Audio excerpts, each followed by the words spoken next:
Straight ahead on News 4 Tucson at 6, the latest from Tucson International Airport as travelers head to the skies for the holidays. Plus, a judge rules against Abe Hamadeh in his attempt to overturn the results of the 2022 election. And we're going to hear from both sides of the fight for Tucson's new income ordinance after the Attorney General called it unlawful. News 4 Tucson at 6 starts right now. From KVOA, investigating for you. This is News 4 Tucson, live at 6. And good evening. Thank you so much for joining us. I'm Monica Garcia. Sean Mooney has the night off. With Christmas only 2 days away, the travel rush continues with many on their way to airports across the country. News 4 Tucson's Gabrielle Parrish has more on how things are looking right here at Tucson International Airport. I'm here at Tucson International Airport, where more than 200,000 people are expected to travel this holiday season. Tucson International Airport is prepared to deal with more travelers this year. Although they are not expecting as many travelers on Christmas Eve and day along with New Year's Eve, travelers, you should still arrive to the airport early as wicked weather may cause some delays going to different parts of the country. We have seen some travel disruptions because of the weather, so just make sure that you're paying attention to your flight information to be as prepared as possible as you travel out for the holidays. If you plan on hitting the roads right now, it's the worst time to travel, so brace yourself for traffic. AAA predicts between now and 7 p.m. is the worst time to travel today. If you have to travel, the best time would be after 8 tonight. If you plan on traveling tonight, make sure you are checking your flight information for cancellation and delays. Reporting from Tucson International Airport, Gabrielle Parrish, News 4 Tucson. Well, it was sunny all day long, but right now things seem to be cooling down with forward meteorologist Daniel McFarland. Yeah, and cooling down pretty fast too, because when you and I were talking about an hour ago, we were around 63, 64. Now a lot of us getting down into the upper 50s, and that is because the sun's going down and the air is dry, which means that temperature will be dropping pretty quickly over the next couple hours here. If you're near the airport, you're looking at 60 degrees. That's going to be one of the warmer spots. Nogales, you have 58. Sierra Vista, 51. You have Bisbee at 50. So everyone here looks like they're pretty good as we're getting through the evening hours, but things are going to cool off fast. So if you're going to be outside around 9, 10 o'clock, you're already going to be down into the mid 40s. Now across the area, I could easily see the upper 30s for Tucson with the dry air as it is. But as far as the airport goes, since they're lagging behind, I'm looking at 41 for their temperature there. Sierra Vista, you're expecting 34. Benson's going to be one of the cooler spots at 27, and Wilcox down at 23. But still looking good over the next few days for us, Monica. We are lucky to be here in Arizona. Thank you for that, Daniel. In other news, a Pima County Sheriff's Department employee is on administrative leave tonight after what the department is calling serious allegations involving another staff member. A source there tells News 4 Tucson it's involving sexual misconduct between two deputies. That investigation apparently involves an incident that took place over the weekend between two off-duty employees. News 4 Tucson received a tip from someone with knowledge of what happened. They did not want to go on camera, but they told us the incident happened on Sunday after a house party at a prominent deputy's house. The source says another employee witnessed that deputy sexually assaulting a female subordinate in a bedroom. They say the witness tried intervening and called 911 to get other deputies on the scene. The department has not confirmed the chain of events. In the meantime, Sheriff Nanos tells us they will let the investigation run its course. He says he's concerned about the allegations and is also concerned for the victim, who he says is now receiving counseling services. It appears Cochise County has become the mecca for human smuggling, as well as former police officers getting caught there. News 4 Tucson's Lupita Murillo is in the newsroom with details. Lupita. Right now, as people prepare for the holidays, Cochise County Sheriff's Department is gearing up to find people who are illegally smuggling and transporting migrants. Cochise County Sheriff Mark Daniels told us Cochise County is a great place to visit and vacation, but not a place to commit crimes. Sadly, though, it's become a smuggler's paradise for people coming to Cochise County to pick up the migrants that come in the country illegally and smuggled by the criminal cartels. Sheriff Daniels says since Governor Ducey signed the smuggling law, they've arrested over 100 people, to include 37-year-old Richard Daniel, a former Tucson police officer. Cochise County officials say he was transporting 5 undocumented immigrants. He was armed with a revolver. He had a second firearm in the center console, and he was booked on felony charges of human trafficking. He was fired from TPD in 2019. That same year, he was also arrested for unlawful sexual conduct. He had been with the department 3 years. According to court records, he told a woman he was investigating he would not arrest her if she had sex with him. He pled guilty to 1 count of attempted sexual conduct and received 3 years probation. He is the second former law enforcement officer to be arrested for smuggling migrants in Cochise County. Former officer out of the Midwest that came here. He admitted to me he smuggled 5 times in my county successfully and was coming back the 6th time when I stopped him.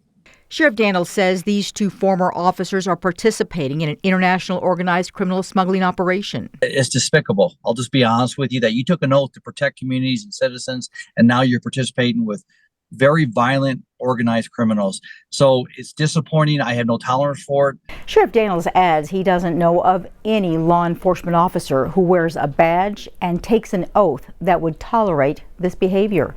Reporting from the newsroom, Lupita Murillo, News 4 Tucson. Thank you, Lupita. A judge is ruling against GOP candidate for Attorney General Abe Hamadeh, who sued to reverse the 2022 election results. According to the judge, Hamadeh's lawyers did not present the evidence needed to prove that mistakes were made in the election. Hamadeh was one of several Republicans who filed legal challenges against the results of the general election. Republican Mark Fitchman had his election lawsuit dismissed last week, while a judge is expected to rule on Carrie Lake's lawsuit by next Tuesday. Tonight, one Tucson City Council person says the city will see the state in court. This comes just 1 day after outgoing Arizona Attorney General Mark Brnovich says the so-called source of income ordinance recently passed by the council is unlawful. That's not how the city sees it. News 4 Tucson's Eric Fink has the story. This all has to do with housing. Earlier this fall, City Council passed the source of income ordinance that says landlords and property managers can't discriminate against someone based on how they earn their money. Now, Attorney General Mark Brnovich says that won't fly, and he's giving the city 30 days to repeal it. We will defend it, Eric. We will defend it. We knew going in that there might be some controversy around it. City Councilman Steve Kozachik says the city did the right thing when it passed the source of income ordinance in September to try and make it harder for landlords to turn away potential renters. It's about anybody on a fixed income. That would include Social Security. That would include somebody on veterans benefits. It's SSI. It's all of the above. All we did was add source of income to the existing discrimination statute that's already on the books. So Brnovich is wrong by law. He's wrong, and we will fight it and we will win. People who have never been unhoused in their lives are being put out on the streets. Everybody can see that. It's a very visible problem. $1 is $1, whether you make it coding in Silicon Valley or whether you get it from your Social Security or your disability payment. Now Attorney General Mark Brnovich says Tucson is in violation of state law. Brnovich says 30 years ago, the legislature passed a law that said cities and towns can pass fair housing laws. But those laws had to be in place by 1995. And the law passed this fall comes 27 years too late. But Brnovich only has a few days left in office. Ben Bueller Garcia is with Arizona's Multi-Housing Association. He's opposed to the city's source of income ordinance because he says it doesn't get to the root of the problem. We just have not built enough inventory over the years. It's become very difficult to build multifamily housing in the city of Tucson. The only real long-term solution out of this is we have to build more apartments because some of the complexes here locally are at 3% occupancy, which means for all practical purposes they're full. That's driving rents up. And in many cases, the voucher holders cannot qualify just based on the amount of rent that HUD will pay for them. City Attorney Mike Rankin says he will review Attorney General Brnovich's findings over the next several days and regroup with the council in the beginning of the new year to figure out the city's next steps. In Midtown, I'm Eric Fink, News 4 Tucson. Well, you might want to be extra patient with deliveries of packages and presents this weekend. That's because a monster winter storm blasting much of the U.S. is causing delivery delays nationwide. FedEx issued a statement today saying its hubs in Indianapolis and Memphis suffered major disruptions. UPS also announcing a similar situation, saying services in some regions could also be impacted, while the Postal Service had to shut down 89 post offices in the Midwest due to these storms. And Greyhound Bus Lines is once again offering free rides to help people in need this holiday season. It's part of their Home Free program, and for 35 years, Greyhound has helped runaways, homeless persons, and exploited teens reunite with their families through a free bus ticket home.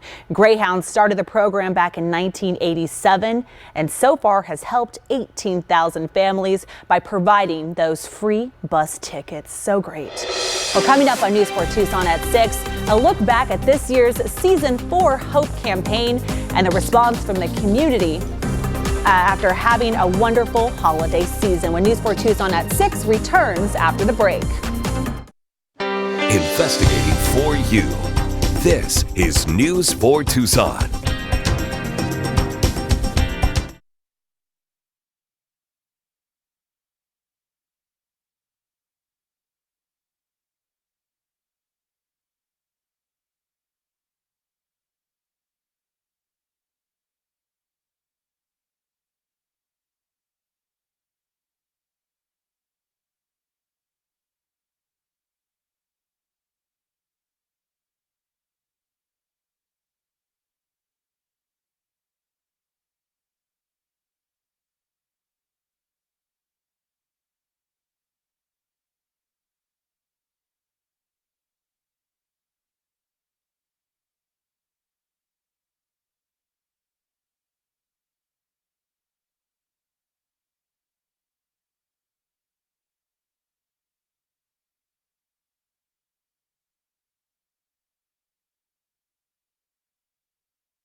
You're watching News 4 Tucson, live at 6, with Sean Mooney, Monica Garcia, Matt Broad, and Paul Cicala.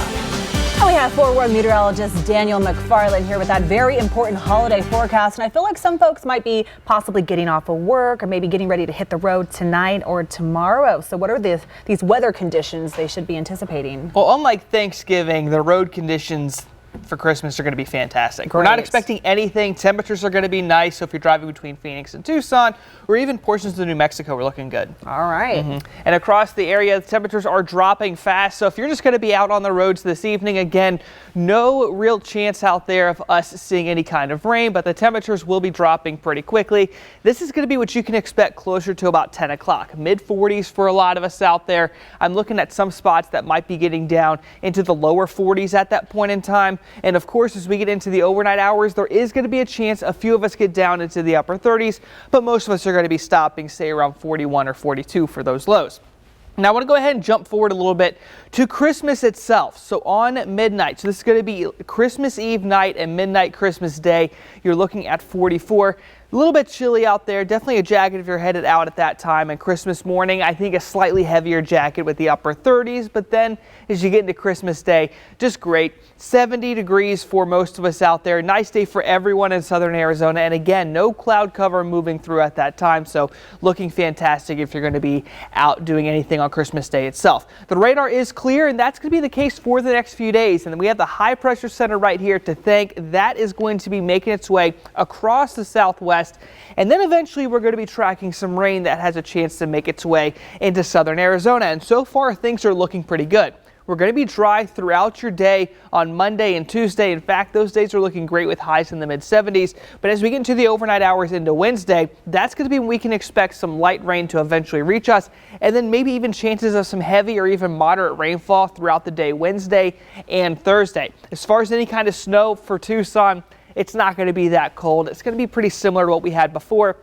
This isn't going to be an Arctic front or anything like that moving in. Instead, what you can expect here is just going to be some rain moving in from the west and some snow on the mountains. But for the rest of us, this could be a lot of rain out there. So we're even tracking some potential here to have rain totals over a full inch of rain in some spots around Tucson and northern Cochise County and Graham County as well. And even if you're over in a spot like, say, Ajo or Sells, they've kind of missed out with the last couple systems. There's chances they could see half an inch of rain between those 2 days. And some more good news is that next Wednesday and Thursday isn't going to be it. There's also a small chance I'm tracking for next Friday, but that's still a little bit far out. So this is really what we're tracking for right now. You can see one purple spot right here that does tell you that you could see over about 1.5 inches of rain. But keep in mind, that's going to be the Catalina Mountains. So whenever you see that value, they could see a foot of snow if this plays out on those 2 days. Now, again, as I mentioned before, still some great rain chances for the weekend after that. And the temperatures are also going to be dropping too. So instead of being in 75 and 76, we're looking at about 65 and 59 after that. That's mostly because of the rain. Something else I want to point out is that we're going to have lows around 47 degrees. We're not really going to be expecting any kind of huge temperature drop out there as we get into that time. 62 at least for next Friday, and then cooling off slightly as we get into after next weekend. Paul, what you got for us? Well, first, we're going to officially wrap up our 14th annual Season for Hope campaign, Daniel. And this week, with the help from our sponsors and our community members, we want to share a glimpse of all the support we received during our live drives. And of course, to say thank you for supporting those who need it the most here in southern Arizona. We're just proud to be a part of it. And we really appreciate all the donations. There's a ton of donations here. Toys, diapers, food. This holiday season, News 4 Tucson, along with our sponsors and community partners, teamed up once again for our 14th annual Season for Hope campaign, collecting non-perishable food for the Community Food Bank of Southern Arizona. Having the outpouring of support from the community as well as all of your support is just invaluable to the community. The food drive really provides that variety for us and a source of food that we can take and provide to families all over southern Arizona. Diapers for the Diaper Bank of Southern Arizona. Gives people a little sense of relief during the holiday, and they don't have to choose between food and diapers. So amazing to be able to give back and to be in a position where we are to be able to give back means so much to us. And boxes filled with toys for Toys for Tots. It's just really great to show up and just see how many toys, just that big outpouring of support that we get, because we know Tucson is such a wonderful, generous community. be part of the community and tying in with KVOA and Channel 4. Just been an amazing opportunity for us to be included in all that. And this year's News 4 Tucson Season 4 Hope campaign wouldn't be possible without your generosity. We're just very honored to be able to partner with News 4 Season of Hope. We want to ensure that every child, family has the most heartfelt, best Christmas that they can. We enjoy working with Season for Hope because, again, it's giving back to the community. The diaper bank, the food bank, the Toys for Tots, these are all things that families in need at Christmas time. Just wonderful, and thanks again to everyone who came out. Well, later tonight on News 4 Tucson at 10, we're going to have the very latest conditions in the sky as millions try to get across the country in time for the holidays. But still ahead in sports, a Tucson native sports legend helps bring a holiday miracle to the barrio. With News 4 Tucson at 6 returns after the break.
Hey, sports is back in the mix. How's your energy? I'm Paul Secala. The Sports Arizona Bowl, or let's start from the beginning here. The Barstool Sports Arizona Bowl wouldn't be around if not for Tucson native and former pro football player John Volpe. The proud alum and star running back at Amphi High School helped get the first bowl game rolling through his Nova Home Loans Arizona Bowl sponsorship. Volpe made sure that all the net proceeds of the bowl go to charity, and many don't realize the football guru has been giving back to the community for multiple decades through Miracle En El Barrio. And once again, today, hundreds of kids, many of them young athletes, got presents through the program that he and Tucson's Steve Nunez helped create. Well, it started off 20 years ago, right, in a little parking lot, and Steve was our Santa Claus back then. We dressed him up. Santa Claus is still around as scores of kids took pictures with St. Nick after receiving their gifts on the field at St. John's off of 12th Avenue in Ajo. And in this case, Rio Rico High School football coach Jeff Skurin is helping hand out footballs as presents to the young athletes. To see that with young kids here is, for me, is a lot of fun because it's been like John. It's been such a big part of my life. And a big part of Ian Quintero's thrilling day. Thanks to Miracle En El Barrio, he got a brand new ball. It feels very good because I don't have one in my dad's house. When they get that football from the real live Santa Claus from the North Pole at our Miracle En El Barrio, right, you can just see it, there's a big smile and them lighting up, and someday hopefully they'll be playing pro football or, at least college football and getting a free education. And on this day, free food, face painting, great music with plenty of volunteers, and tons of toys to go around. We both know what it's like to wake up Christmas morning and not have anything. So we vowed a long time ago that we were going to do everything we could in our power to make sure no child goes without on Christmas. Giving back on South 12th Avenue at Miracle En El Barrio's 20th year and counting. I'm super thankful. Well worth the long lines and that smiling, surprising face at the place called Miracle En El Barrio.